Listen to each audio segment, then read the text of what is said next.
From the headquarters of the American Radio Relay League in Newington, Connecticut, this is ARRL Audio News for Friday, January 27th, 2017. This program is produced by the ARRL, the National Association for Amateur Radio, and features news highlights compiled from the ARRL letter, found on the web at arrl.org.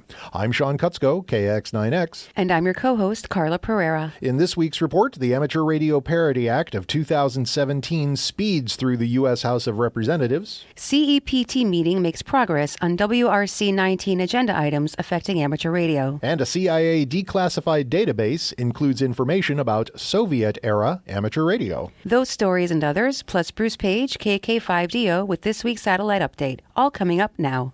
Hi, I am ARRL Life member Frank Westfall, K6FW of Chino, California, and you are listening to ARRL Audio News. Just 10 days after being introduced in the 115th Congress, the 2017 Amateur Radio Parity Act legislation, H.R. 555, passed the U.S. House of Representatives on unanimous consent under a suspension of House rules. The bill's language is identical to that of the 2015 measure, H.R. 1301, which won House approval late last summer after attracting 126 co-sponsors, but failed to clear the U.S. Senate last fall as the 114th Congress wound down. The new bill, again sponsored by Representative Adam Kinzinger of Illinois, was launched on January 13th with initial co-sponsorship by Representative Joe Courtney of Connecticut and Representative Greg Walden, W7EQI of Oregon, who chairs the influential House Committee on Energy and Commerce. The grassroots effort of amateur radio operators across this nation in support of the Amateur Radio Parity Act has been remarkable.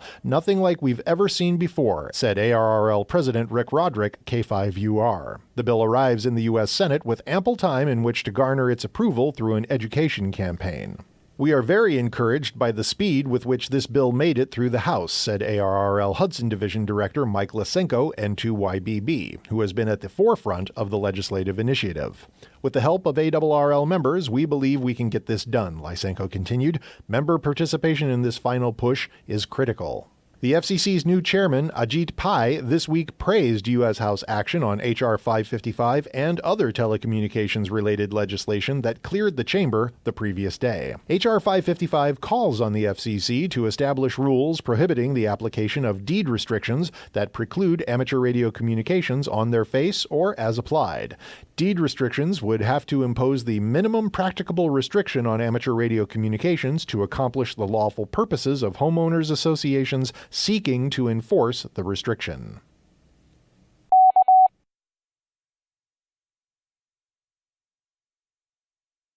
Progress was made regarding World Radio Communication Conference 2019 agenda items of interest to amateur radio, when a preparatory team of the European Conference of Postal and Telecommunications Administrations, or CEPT, held its second meeting January 10th through 12th in Helsinki, Finland. According to IARU Region 1 President Don Beatty, G3BJ, experts discussed a 50 to 54 megahertz allocation in Region 1 in order to create a global 6-meter band. A preliminary CEPT position was agreed upon, which would support a new 6-meter allocation in Region 1, Europe, Africa, the Middle East, and Northern Asia, only if the incumbent land mobile, radio location, and broadcasting services, including their future deployment and services in adjacent spectrum, are protected. IARU will continue to work on these studies with administrations and others to establish the optimum future sharing scenarios, Beatty said. Wireless Power Transmission Transfer, or WPT, was another item discussed in preparation for WRC 19.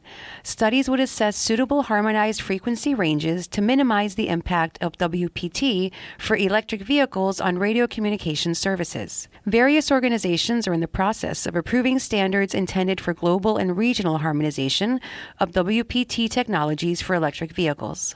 Participation appears to be growing in the monthly Federal Emergency Management Agency Region 10 HF interoperability exercises, which take place on 60 meters on the third Wednesday of each month. Check-ins include state, tribal, federal, and amateur radio stations to test HF interoperability in an emergency or disaster response. FEMA Region 10 is made up of Alaska, Idaho, Oregon, and Washington, but all stations are welcome. Laura Goudreau, KG7BQR, Regional Emergency Communications Coordinator for FEMA Region 10, said the January 18th exercise attracted 56 check-ins, 47 of them amateur radio stations. Also checking in were 6 Army and 2 Air Force Mars stations, 3 Shares stations, and 1 FEMA station. During the exercise, voice and data modes were successfully tested.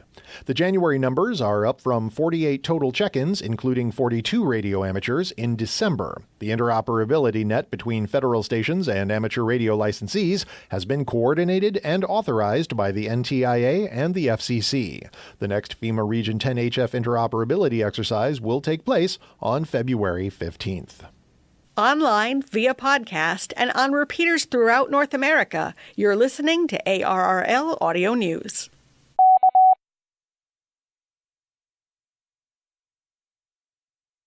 Now, with this week's satellite update, here's Bruce Page, KK5DO. After the AMSAT Symposium at Sea in 2016, what can be better than the 2017 Symposium in Reno, Nevada? The dates for this year are October 27th through the 29th at the Silver Legacy Resort. Some of the perks of the hotel will be free parking, free transportation to and from the airport, complimentary Wi-Fi, and multiple restaurants in the hotel. There will be a lot of operating from the hotel parking lot and presentations on all aspects of satellite operations, from designing and building to operating. Mark your calendar for this event and meet the AMSAT Board of Directors, attend the general membership meeting, and attend the annual banquet. More information later in the year. This is Bruce Page, KK5DO, for the ARRL Audio News. The U.S. Naval Academy has received IARU satellite frequency coordination for HFSat, a CubeSat carrying a 15 to 10 meter inverting linear transponder with a 30 kHz bandwidth. The Mode K configuration is reminiscent of the old RS series of Russian satellites. The CubeSat will also carry an APRS digipeater on 145.825 MHz.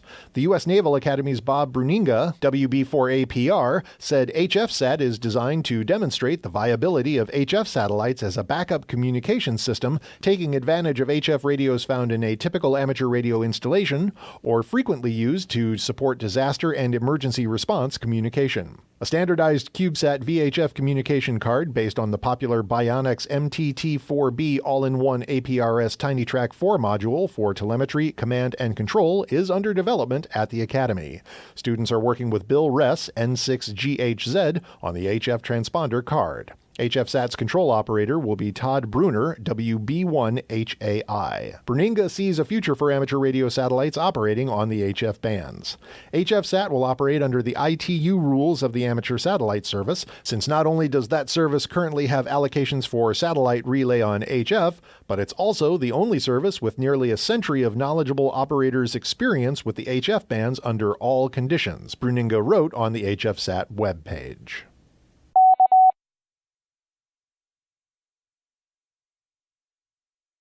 U.S. and Canadian radio amateurs and Part 5 experimental stations will take part in the second annual Midwinter 630-meter activity night, which will be February 4th and 5th.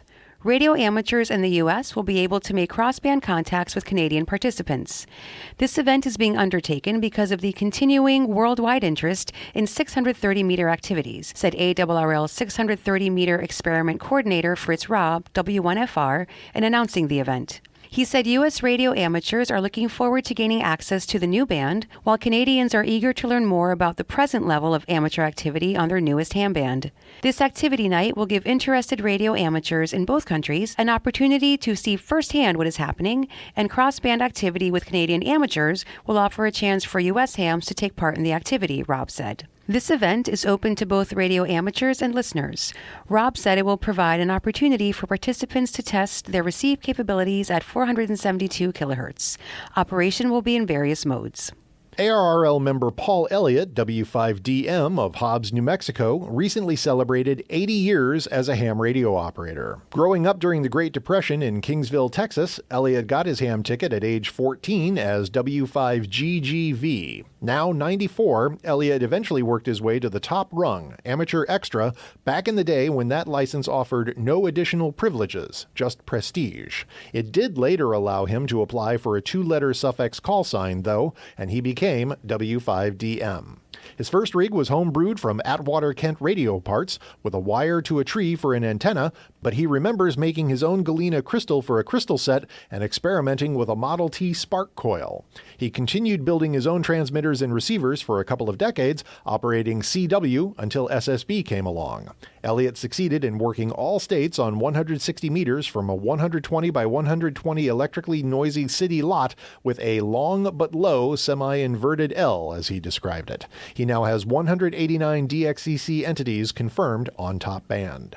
A Texas native and World War II veteran, Elliott is a graduate of the U.S. Naval Academy and served in the Pacific. After the war, he farmed cotton and maize on 200 South Texas acres before going back to school to earn a doctorate in physics from Texas A&M. Elliott spent more than 20 years in academia as a professor of physics at his alma mater.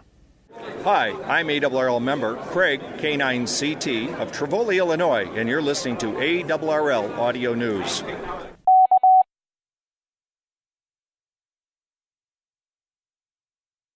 Meteor scatter is a topic of the latest January 26th episode of the ARRL The Doctor Is In podcast.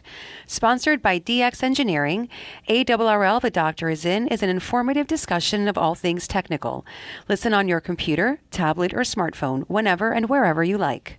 Every 2 weeks, your host, QST Editor-in-Chief Steve Ford, WB8IMY, and the doctor himself, Joel Hallis, W1ZR, will discuss a broad range of technical topics.